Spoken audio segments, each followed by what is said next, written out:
Good morning, dear students. Now, today let us start third part of chapter 10. The next topic is composition of soil. Composition में आ जाता है बेटा आपके soil के अंदर कौन कौन सी चीज़ें होती हैं, किस किस चीज़ की बनी होती है सॉइल, उसके बारे में बताएंगे. Composition of soil depend on the nature of parent rock and the quantity and type of organic material present in it. Means composition किस पर डिपेंड करेगी कि किस रॉक से उसको बनाया है और उसके अंदर ऑर्गेनिक मटेरियल कितना है. तो सबसे पहले आते हैं inorganic substances.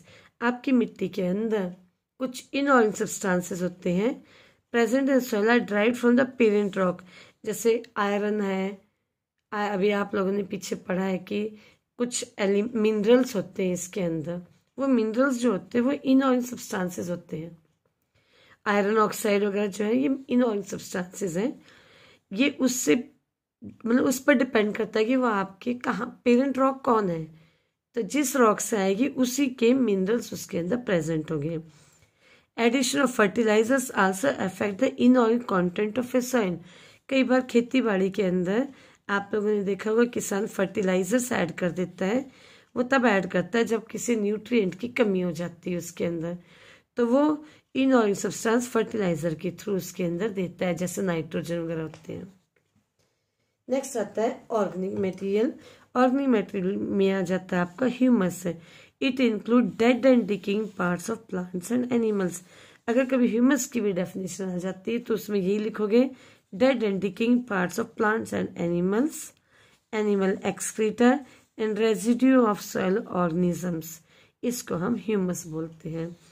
Humus increases the productivity and water holding capacity of the soil. Humus के दो फायदे हैं.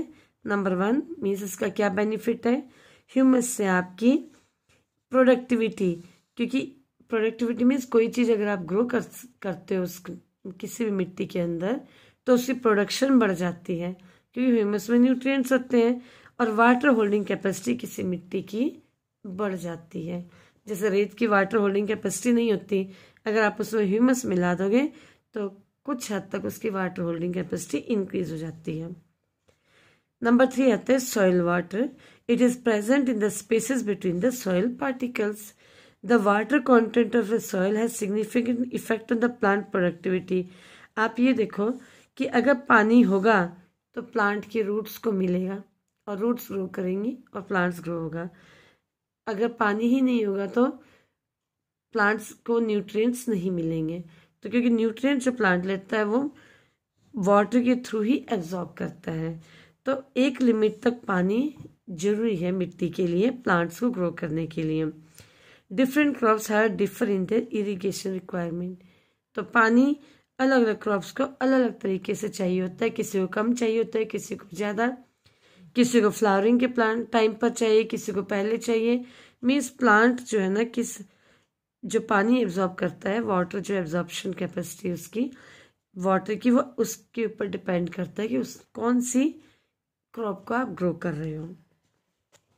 Next is soil air. Spaces between the soil particles contain air. Well aerated soil are associated with the healthy roots. अगर roots आपकी हैं soil के अंदर तो रूट्स को दोनों चीज़ें चाहिए बेटा, वाटर भी एयर भी. एयर ज़्यादा वाटर भी तंग करता है, उससे रूट्स डैमेज हो जाती हैं. तो एयर भी है हमें चाहिए हेल्दी रूट्स रखने के लिए. That also increase the crop productivity. Soil air is important for the respiration of roots. सांस लेने के लिए एयर चाहिए, क्योंकि आपको पता है प्लांट्स भी तो रिस्पायर करते हैं, तो रूट्स को सांस लेने के लिए एयर चाहिए. Soil air content decreases due to water logging. कभी कभी ऐसा होता है खेत के अंदर पानी ज़्यादा हो जाता है. सपोज ये खेत है, अगर पानी ज़्यादा हो जाता है तो उसमें से एयर निकल जाती है, तो पानी ज़्यादा होने के कारण आपकी रूट्स खराब हो जाती है और इससे प्लांट मर भी जाता है. Living organisms. A variety of organisms are found in the soil. They include microorganisms like bacteria, fungi, alga. ये microorganisms है जो आपकी ज़मीन के अंदर या मिट्टी के अंदर प्रेजेंट होते हैं. Insect and earthworms are also present in the soil. Earthworm are known as nature's plowman. प्लो होता है खुदाई करना. अर्थवर्म को नेचर्स प्लोमैन कहते हैं. क्यों? वो नीचे की मिट्टी ऊपर, ऊपर की नीचे मिट्टी नीचे करते रहते हैं. They burrow deep below the surface. वो मिट्टी के नीचे गड्ढे बनाते हैं, उसके अंदर रहते हैं. Consuming organic matter. गले सड़े पत्ते हैं, माइक्रो ऑर्गेनिजम्स हैं, उनको खाते हैं. And soil again along the, थोड़ी मिट्टी भी खाते हैं. Coiled soil masses known as cast. आप लोगों ने कई बार मिट्टी के अंदर ऐसे गोल गोल मिट्टी पड़ी हुई देखी होगी. इनको कास्ट से कहते हैं कि इनका एक्सक्रीटरी प्रोडक्ट होता है कि ह्यूमस को खा के ये वो कॉइल्ड सॉयल मासेस निकालते हैं जो एक अच्छे न्यूट्रिएंट से भरा होता है और जो मिट्टी के लिए अच्छा होता है. इसने मिट्टी भी अप डाउन कर दी, मीन्स प्लोइंग का भी काम कर दिया और न्यूट्रिएंट्स भी दे दिए. Making the soil more fertile. और इससे आपकी मिट्टी और फर्टाइल हो गई. The earthworms burrowing action continually move mineral rich soil to the surface. बार बार जो आपका अर्थवर्म नीचे बर्रो करके जाता है, बर्रो मीन्स गड्ढे बनाता रहता है, जो moves mineral rich soil to the surface. नीचे से मिनरल्स जो है ना ऊपर लेकर के आ जाता है, जिससे आपकी प्लांट ग्रोथ अच्छी होती है. The burrowing action also aerate the soil. Burrow से क्या होता है कि आपकी मिट्टी को हवा मिल जाती है. Enhancing drainage. और इससे ड्रेनेज अच्छा होता है, मीन्स पानी अच्छी तरह से उससे निकल सकता है. The soil as a resource. सॉइल एक खजाने का काम भी करती है. Some material are a critical component in the mining and construction of industries.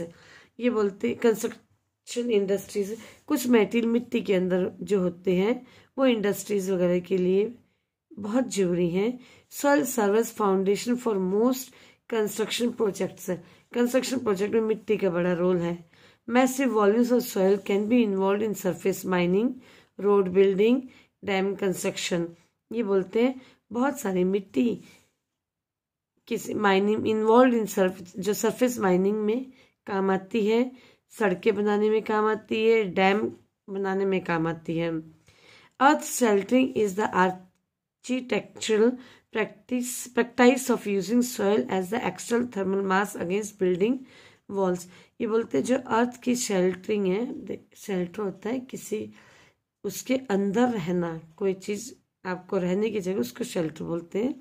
ये आर्किटेक्ट की प्रैक्टिस है सॉइल को एक बिल्डिंग वगैरह बनाने. जैसे आप लोगों ने देखा होगा मिट्टी से ईंट बनती है और उससे घर बनता है, तो अर्थ का रोल एक घर बनाने में भी है.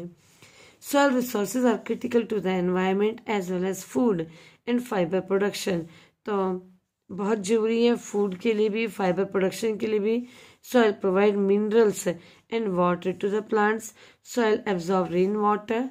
आप सोचो अगर मिट्टी पानी को नहीं एब्जॉर्ब करेगी तो पानी ऊपर ही रहेगा, तो मिट्टी का काम रेन वाटर को भी एब्जॉर्ब करना है, रिलीज, और बाद में रिलीज इट लेटर, पानी बाद में मिल भी जाता है हमें.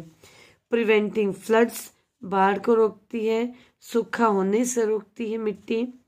Soil cleans the water as it percolates. जैसे जैसे पानी नीचे मिट्टी के जाता है उससे पानी साफ भी हो जाता है. Soil is the habitat of many organisms. और सॉइल में काफ़ी ऑर्गेनिजम्स रहते हैं. तो आप लोगों ने देखा इधर आपको सॉइल से ही शेल्टर मिलता है, मीन्स मिट्टी से आपको रहने की जगह मिलती है, आपकी सड़कें बनती हैं. उसके बाद और देखो फूड मिलता है, फाइबर है, मिनरल्स मिलते हैं प्लांट्स को, रेन वाटर मिट्टी के अंदर चला जाता है. तो कितने बेनिफिट है हमें सॉइल के. तो सॉइल एक हमारा रिसोर्स है जिसके बिना हम नहीं रह सकते. Next is soil pollution. Pollution होता है कोई अनवांटेड चीज का किसी दूसरी चीज के अंदर ऐड हो जाना. तो इधर सॉइल के अंदर जब कोई अनवांटेड चीज ऐड हो जाती है, खास तौर से जो टॉक्सिक होती है, जो सॉइल के लिए हार्मफुल है, केमिकल्स ऐड हो जाते हैं, रेडियो एक्टिव मटेरियल ऐड हो जाता है, डिजीज कॉजिंग एजेंट्स ऐड हो जाते हैं, तो वह आपके सॉइल को खराब कर देते हैं. और जब वो मिट्टी के अंदर जाते हैं वो हमारे ऊपर भी असर करते हैं और दूसरा प्लांट की ग्रोथ के ऊपर भी उसका इफेक्ट होता है। Soil pollution is caused by factors like use of chemical pesticides, हम पेस्ट को मारने के लिए खेतों में यूज करते हैं। एक्सेसिव यूज ऑफ फर्टिलाइजर, ज़्यादा डाल देते हैं उससे भी पौधा खराब हो जाता है। Percolation of contaminated surface water, ऊपर कई बार फैक्ट्री से गंदा पानी रिलीज हो जाता है मिट्टी में, और वह गंदा पानी जमीन के अंदर से होता हुआ नीचे चला जाता है below the surface. Oil and fuel dumping, कई जगह ऑयल और फ्यूल को डंप किया जाता है, मीन्स नीचे खुदाई करके डाल दिया जाता है। Leaching of waste from the landfill से, कहीं पर जैसे कूड़े से वेस्ट को भर दिया जाता है। आप लोगों ने देखा होगा कई बार कोई गंदगी ऐसी होती है अगर उसको हमें कहीं पर डालना है तो डालते तो मिट्टी पर ही है, लेकिन उसको लैंडफिल्स में यूज कर लेते हैं। कहीं पर जमीन नीची है तो उसके ऊपर वो कूड़ा डाल देते हैं जिससे उसका लेवल अप हो जाता है। और direct discharge of industrial waste, ये सभी कारण है। मीन्स वेस्ट जो इंडस्ट्री से आता है और वो सीधा सॉइल में चला जाए तो इससे सॉइल पॉल्यूशन हो जाता है। तो ओवरऑल आप लोगों ने क्या देखा कि सॉइल पॉल्यूशन किससे होता है? केमिकल पेस्टिसाइड्स हो गए, एक्सेसिव फर्टिलाइजर्स हो गया, ऊपर गंदा पानी अगर आप रिलीज करते हो तो उससे मिट्टी गंदी हो गई आपकी। ऑयल और फ्यूल डंपिंग, ऑयल या फ्यूल को मिट्टी के नीचे दबा दिया जाता है, कई बार वेस्ट प्रोडक्ट जमीन से नीचे निकल जाता है, तो इस तरीके से नीचे चला जाता है और आपकी सॉइल पॉल्यूट हो जाती है। Next is soil and crops. The soil in different parts of India are different due to the type of parent rock present there. अलग अलग हिस्सों में इंडिया में अलग अलग हिस्सों में अलग अलग टाइप की मिट्टी पाई जाती है, क्योंकि पहाड़ जो जहाँ पर भी जिस तरह का पहाड़ है उसी से मिट्टी बनती है और कौन सा ह्यूमस उधर प्रेजेंट है, क्योंकि हर जगह के जो एनिमल्स होते हैं सॉइल के अंदर अलग अलग मिलते हैं। Other factors that affect the nature of the soil are climatic factors like temperature, और फैक्टर जिसके कारण आपकी सॉइल डिफरेंट होती है उसमें temperature, light, wind, rainfall, humidity, ये सभी फैक्टर्स आ जाते हैं। लाइट, विंड, रेनफॉल, बारिश कितनी हो रही है और उधर की जमीन में नमी कितनी है। These factor affect the soil profile, जो आपने पहले पढ़ा सॉइल प्रोफाइल, जो डिफरेंट लेयर्स थी उन पर भी असर पड़ता है। And also bring change in the soil structure, और इन्हीं के कारण सॉइल के स्ट्रक्चर में भी चेंज आ जाता है। मीन्स टेम्परेचर, लाइट, विंड, इससे सॉइल अलग टाइप की बनती है। मीन्स अलग अलग जगह पर अलग अलग होती है, कहीं का टेम्परेचर ज़्यादा है कहीं का कम है, तो उधर की मिट्टी में भी डिफरेंस है। The type of crop that may be grown in a particular field depend on the type of soil. Soil component means किसी मिट्टी के अंदर कौन सी क्रॉप ग्रो करेगी वो किस पर डिपेंड करता है कि सॉइल ह्यूमस कितना है उसके अंदर, टाइप ऑफ सॉइल के ऊपर, सॉइल में कौन कौन से कंपोनेंट्स हैं, क्लाइमेटिक फैक्टर्स पर मीन्स बाहर का टेम्परेचर कितना है उस रीजन में। Cereal crops like wheat, legume like gram, जैसे आपकी सीरियल क्रॉप्स में आपका गेहूं आ गया, ग्राम आ गया लेग्यूम क्रॉप में, या मटर आ गई, grow well in clay and loamy soil, ये क्ले और लोमी सॉइल में अच्छी उगती है। हमारे हरियाणा में, पंजाब में क्ले और लोमी सॉइल मिलती है, स्पेशली लोमी सॉइल मिलती है बेटा, जो कि गेहूं के लिए अच्छी होती है। Such soil have good water retaining capacity, ये अपने पास पानी देर तक रखती है। Paddy grows well in soil, paddy means जीरी, जीरी कौन सी मिट्टी में उगती है? क्ले टाइप की मिट्टी में अच्छी उगती है, क्योंकि उसके अंदर पानी देर तक खड़ा रहता है। And rich in organic matter and are therefore able to retain water, जिसमें ऑर्गेनिक मैटर अच्छा होगा पानी देर तक रखेगी, तो उसमें आपकी पैडी ग्रो करती है। Loamy soils that drain water easily, जो अपने अंदर से पानी जल्दी जाने देती है, are ideal for growing pulses, वो दालों के लिए अच्छी है। Cotton grows well in well aerated soil, cotton अच्छी हवादार मिट्टी में ग्रो करता है जिससे पानी इजली निकल सके। सैंडी लोमी, सैंडी सॉइल और लोमी सॉइल या और loam soil are preferred for growing cotton, तो मीन्स सैंडी टाइप की सॉइल जो होती है वो कॉटन के लिए होती है। Coconut grow well in sandy soil, coconut sandy में आ गया। And are found large number in, और आमतौर पर समुद्र के किनारे में कोस्टल एरियाज में मिलता है। तो हमारे यहाँ की क्ले एंड लोमी हो गई। तो क्ले और लोमी के अंदर आपका आ गया वीट, लेग्यूम, ग्राम, इस तरह के। और अगर इधर देखें तो इधर आपका था सैंडी लोम, मीन्स लोमी सॉइल है साथ में सैंडी हो गया, और इधर था लोमी सॉइल, इधर था लोमी सॉइल साथ में क्ले हो गया। Now next topic is soil erosion. Soil erosion means removal of the topsoil by agents such as wind and water. Without human activities, losses of soil through erosion in most area would probably be balanced by the formation of new soil. ये बोलते हैं human activities के बिना कहीं पर अगर मिट्टी बह के चली भी जाती है तो बाद में फिर से सॉइल बनती है, तो उसके द्वारा बैलेंस बन जाता है। इन forest and grasslands vegetation protects the soil. जंगलों में या जहाँ पर घास है, ये ही आपकी जो घास और पेड़ हो गए वो मिट्टी को बचाते हैं। When rain falls on the surface of grass और on the leaves of the trees some of the moisture evaporate. ये बोलते हैं जब बारिश होती है मिट्टी के ऊपर, घास के अंदर या पेड़ों के पत्ते के ऊपर पानी इवेपोरेट होता है। Some of the moisture evaporate before it can reach the ground, means नीचे आने से पहले ऊपर से इवेपोरेट हो जाता है। Trees and grass serve as wind breakers, इनका काम हवा को रोकना भी है। And network of plant roots help to hold the soil.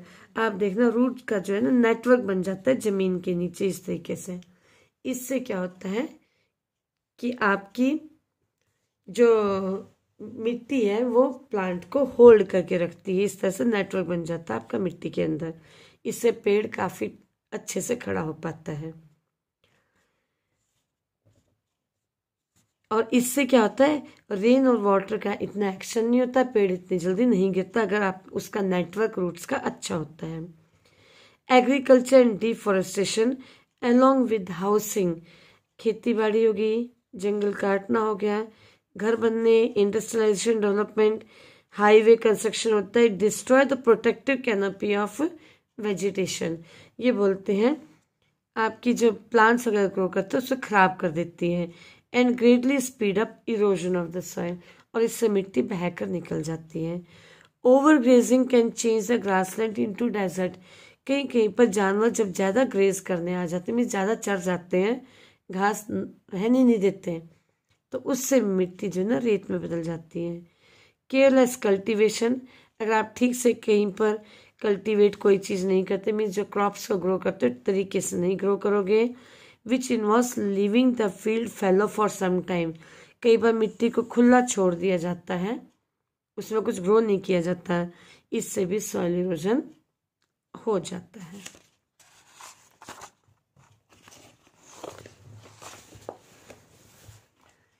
ना प्रिवेंटिंग सॉइल इरोजन, मिट्टी को बहने से कैसे बचाओगे। Soil erosion can be prevented by extensive afforestation practices. ये बोलते हैं ज़्यादा से ज़्यादा एफॉरेस्टेशन करो, इससे मिट्टी नहीं बह के जाएगी, मीन्स सॉइल इरोजन नहीं होगा।